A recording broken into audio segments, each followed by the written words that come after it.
Hello students, आज से हम लोग शुरू करने जा रहे हैं हिंदी व्याकरण। और हिंदी व्याकरण की जो शुरुआत है वो वर्ण से होगी। तो हम लोग आज सीखेंगे वर्ण। ठीक, ये वर्ण किसे कहते हैं इसको जानेंगे। तो सबसे पहले हम लोग जान लेते हैं कि वर्ण होता क्या है। तो हम जो भाषा बोलते हैं, मतलब अपने विचार जो दूसरे व्यक्ति के सामने प्रकट करते हैं, तो उसके लिए कुछ आवाज़ निकालते हैं, कुछ ध्वनि निकालते हैं। तो इन ध्वनियों को जो लिखने का क्रम है और इन ध्वनियों के लिखने का जो तरीका है, ध्वनि को हम जो आकार देते हैं उस आकार को हम लोग वर्ण कहते हैं। मतलब कि वर्ण जो है हमारे भाषा की सबसे छोटी इकाई है।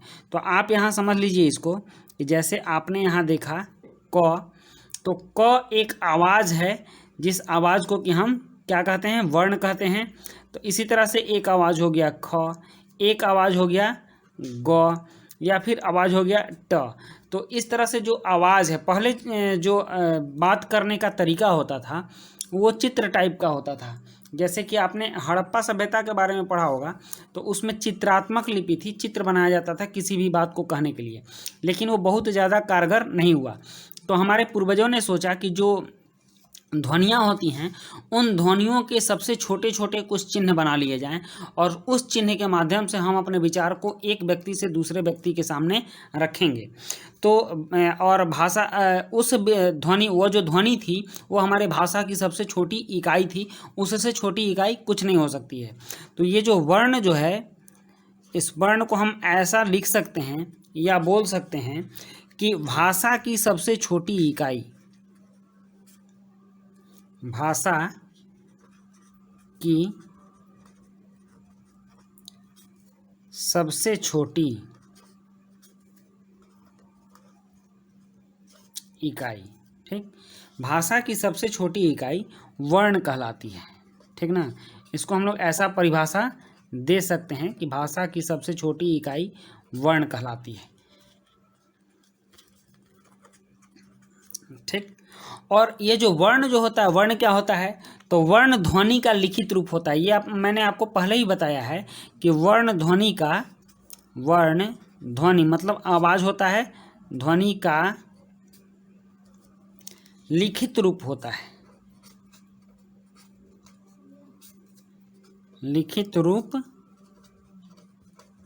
होता है।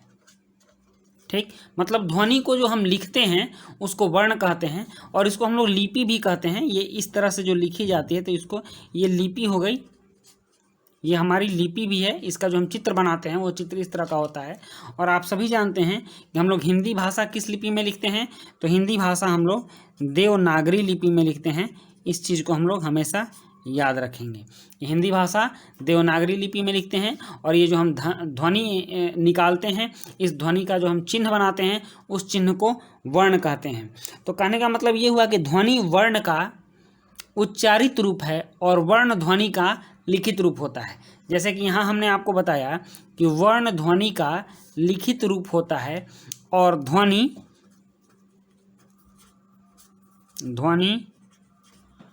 वर्ण का उच्चारित रूप होता है, उच्चारित रूप होता है। इस चीज़ को हम समझ गए। अब एक भाषा में बहुत सारे वर्ण होते हैं।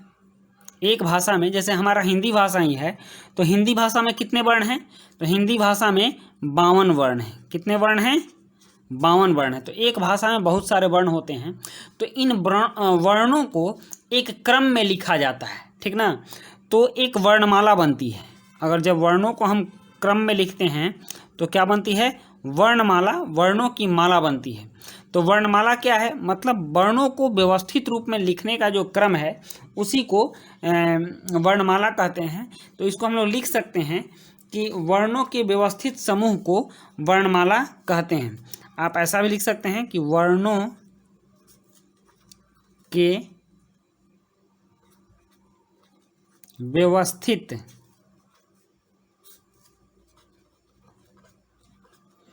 समूह को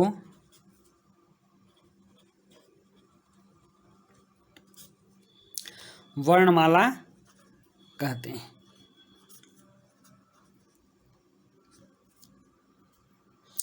तो ये वर्णमाला हो गया। वर्णों के व्यवस्थित समूह को वर्णमाला कहते हैं। और इन वर्णमालाओं में कुछ प्रकार भी होता है, कुछ अंतर भी होता है, तो उसके आधार पर हम लोग वर्णों को कुछ प्रकार में बांटे हैं। तो हम वर्ण के प्रकार पढ़ेंगे। वर्ण के प्रकार, तो वर्ण के 3 प्रकार होते हैं, ठीक ना। हिंदी भाषा में वर्ण के कितने प्रकार होते हैं? 3 प्रकार होते हैं। और पहला होता है स्वर वर्ण, दूसरा होता है व्यंजन वर्ण, और तीसरा होता है अयोगवाह। अयोगवाह। बारी बारी से हम इन तीनों वर्णों के बारे में जानेंगे। तब तक आप इसको समझ लीजिए कि हमने पीछे से व्यवस्थित रूप से क्या पढ़ा। इस चीज़ को एक बार आप फिर से देख लीजिए। हमने पढ़ा वर्ण विचार। वर्ण विचार में सबसे पहले हमने वर्ण को पढ़ा। तो वर्ण की परिभाषा है कि भाषा की सबसे छोटी इकाई वर्ण कहलाती है। वर्ण ध्वनि का लिखित रूप है और ध्वनि वर्ण का उच्चारित रूप है। इसको आप समझ गए। नेक्स्ट है वर्णमाला।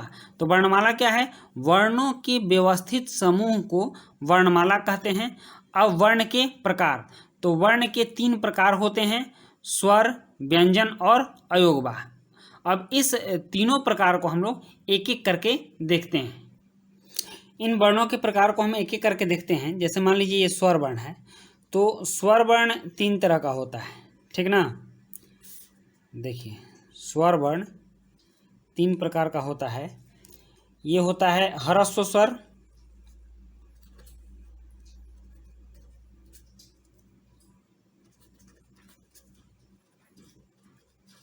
दीर्घ स्वर और प्लुत। तो इन सबको जानने से पहले सबसे पहले हम ये समझ लें कि स्वर वर्ण किसे कहते हैं और स्वर वर्ण क्या होता है, तब उसके बाद स्वर के भेद को हम समझेंगे। मात्राएं जो होती हैं, उन मात्राओं में कुछ मात्राएं ऐसी होती हैं जिनके उच्चारण के लिए दूसरे किसी मात्रा का सहयोग नहीं करना होता है और वो मात्राएं स्वतंत्र रूप से उच्चारित होती हैं। तो उन वर्णों को हम लोग स्वर वर्ण कहते हैं। जैसे आप मान लीजिए यहाँ अ, आ, ई, उ, री, ए, ओ, औ। ये हमारे स्वर वर्ण हैं, ठीक। इस स्वर वर्ण के उच्चारण में किसी भी दूसरे मात्रा का प्रयोग नहीं होता है, ये स्वतंत्र रूप से उच्चारित होते हैं। तो इन वर्णों को हम लोग स्वर वर्ण कहते हैं और इनकी संख्या 11 होती है, ठीक। आप गिन लीजिए इसको, 1 2 3 4 5 6 7 8 9 10 11, ठीक। आगे जो इस वर्ण में अंग और अह जो है, तो इसकी गणना स्वर वर्ण में नहीं होती है, ठीक ना। तो इन वर्णों की संख्या 11 होती है और इनके मात्राओं की संख्या, हम लोग जो पढ़ते हैं कि स्वर के ही मात्राएं होती हैं, तो इनके मात्राओं की संख्या 10 होती है, ठीक। मतलब स्वर वर्ण की संख्या 11 होती है और स्वरों के मात्राओं की संख्या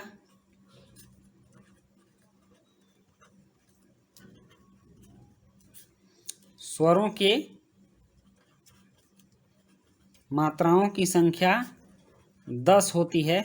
इस चीज़ को आप याद रखेंगे, ठीक। आप देख लीजिए अ का कोई मात्रा नहीं होता है, ठीक। बाद बाकी सभी वर्णों की मात्राएं होती हैं। तो इन 11 वर्णों में से अगर हम एक अ को निकाल लेते हैं तो बाकी के 10 बचते हैं और इन्हीं 10 स्वरों की मात्राएं होती हैं। और इस स्वर वर्ण का भी 3 भेद होता है, जैसे कि हमने आपको बताया है, ह्रस्व स्वर, दीर्घ स्वर और प्लुत स्वर, ठीक। तो अब जो हमने पढ़ा उसको भी थोड़ा हम देख लेते हैं। अभी हमने पढ़ा कि वर्ण 3 प्रकार के होते हैं, स्वर, व्यंजन और अयोगवाह। उसमें से अब हम स्वर को पढ़ रहे हैं। स्वर का परिभाषा है कि जिन वर्णों का उच्चारण स्वतंत्र रूप से होता है उन्हें स्वर कहते हैं, जैसे अ, आ, ई आदि। हिंदी भाषा में 11 स्वर होते हैं, इसको हम समझ गए। और स्वर के भेद, तो स्वर के 3 भेद होते हैं, ह्रस्व स्वर, दीर्घ स्वर और प्लुत स्वर। नेक्स्ट, अब हम लोग एक एक करके स्वर के भेद को देखते हैं। स्वर के भेद में सबसे पहला स्वर है ह्रस्व स्वर। ह्रस्व स्वर, तो ह्रस्व स्वर के बारे में जान लेते हैं। ह्रस्व स्वर वैसा स्वर है कि इसके उच्चारण में बहुत कम समय लगता है और मात्र एक मात्रा का समय लगता है। तो इसको हम लिख सकते हैं कि जिन स्वरों के उच्चारण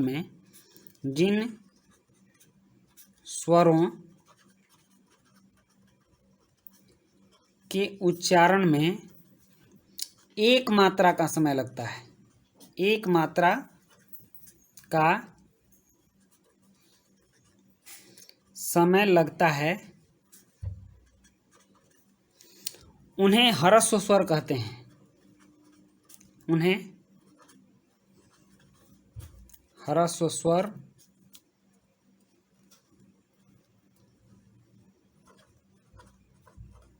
कहते हैं। ठीक, और ये चार होते हैं। इनकी खासियत ये है कि ये चार ही होते हैं। ये चार होते हैं। ह्रस्व स्वर कितने होते हैं? ये चार होते हैं। अ, ई, उ, जिसको आप लोग छोटा उ बोलते हैं, और री, ये ह्रस्व स्वर हैं। और ह्रस्व स्वर के बाद बाकी दीर्घ स्वर होते हैं। तो ह्रस्व स्वर वह स्वर हैं जिनमें मात्र एक मात्रा का समय लगता है और ये चार होते हैं। नेक्स्ट हम लोग देखते हैं दीर्घ स्वर। दूसरा है दीर्घ स्वर।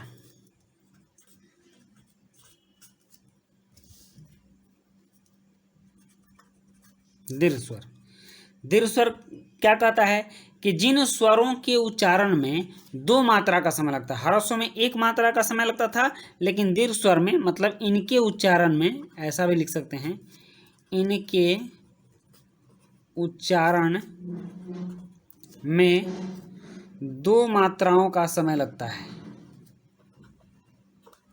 दो मात्राओं का समय लगता है। ठीक, और इन्हें दीर्घ स्वर कहते हैं। इनकी संख्या कितनी होती है? तो ये 7 होते हैं। दीर्घ स्वर कितने होते हैं? ये 7 होते हैं। चाहे ऐसा भी लिख सकते हैं कि दीर्घ स्वर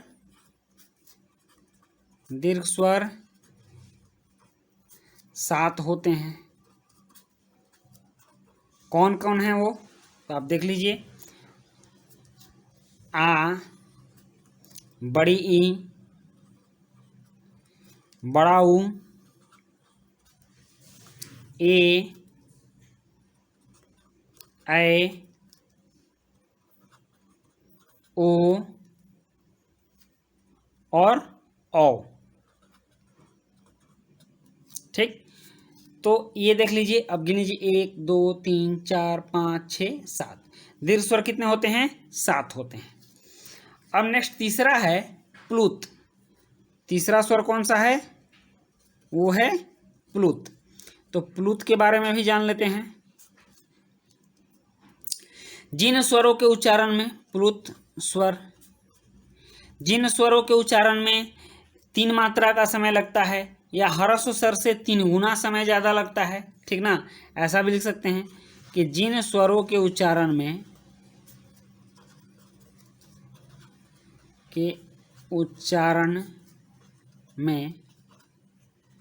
ह्रस्व स्वर से 3 गुना, ठीक ना, 3 गुना ज़्यादा समय लगता है। ज़्यादा समय लगता है, उन्हें प्लुत स्वर कहते हैं। ठीक ना, उन्हें क्या कहते हैं? प्लुत स्वर कहते हैं। ठीक, और इसमें जैसे कि आप कोई लंबी ध्वनि निकाला जाता है, जैसे आपने देखा होगा ओम, ऐसा लिखा होता ना ओम, तो ये जो लंबी ध्वनि आती है ये प्लुत स्वर हो गया। राम ही हम बोलते हैं तो चिल्लाते हैं जैसे राम, तो ये क्या हो गया? ये प्लुत स्वर हो गया। जो ध्वनियों की जो खिंचाव होती है उस खिंचाव को हम लोग प्लुत स्वर कहते हैं। तो इस तरह से आपने 3 स्वर देख लिया, ह्रस्व स्वर, दीर्घ स्वर, प्लुत स्वर। अब आइए हम लोग देख लेते हैं कि हमने क्या क्या पढ़ा। हमने पढ़ा स्वर के 3 भेद होते हैं, ह्रस्व स्वर, दीर्घ स्वर, प्लुत स्वर। ह्रस्व स्वर जिन स्वरों के उच्चारण में एक मात्रा का समय लगता है उन्हें ह्रस्व स्वर कहते हैं। ये 4 होते हैं, अ, ई, उ, री। और इसके बाद हमने पढ़ा दीर्घ स्वर।